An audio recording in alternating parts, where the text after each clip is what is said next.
Isabelle Boulay fête ses 49 ans ce mardi 6 juillet 2021. La chanteuse québécoise pourra s'offrir une coupe de champagne bien méritée pour l'occasion. Mais va-t-elle trinquer avec son amoureux?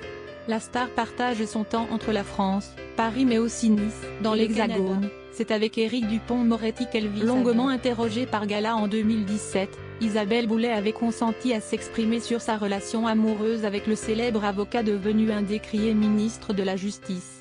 Il est convoqué le 16 juillet prochain devant la commission d'instruction de la Cour de justice de la République dans le cadre d'une enquête pour conflit d'intérêts. J'ai toujours gardé la porte de mon intimité. Une liaison, c'est fragile, précieux et périlleux. De plus, je n'ai jamais voulu parler de mes amours, de peur que ça empêche mon public de se projeter dans mes chansons. Nous aurions aimé que notre relation reste un secret bien gardé, comme ça a été le cas pendant un certain temps, jusqu'à ce qu'on se fasse voler des photos. Ce qui n'est jamais très confortable, disait-elle. div.ad-placéoldé.ad-un ydth 2.300px.minite 2.330px @mediascreen min ydth 990px div.ad-placéoldé.ad-un ydth 2.620px.minite 2.370px.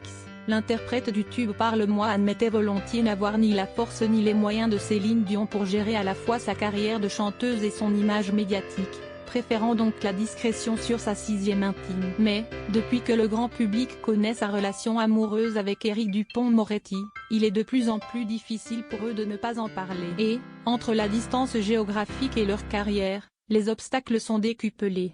Il nous reste tellement peu de temps pour lui. Est dévoré par son travail, sa passion. Il est pénaliste, c'est donc plus compliqué. Mais peu importe, pour aimer quelqu'un, j'ai besoin d'admirer, et lui, je l'admire beaucoup. Et je continuerai de l'admirer quoi qu'il arrive, ajoutait-elle. Auparavant, Isabelle Boulay a vécu une histoire avec le producteur Marc-André Chicoine, le père de son fils Marcus né 2008.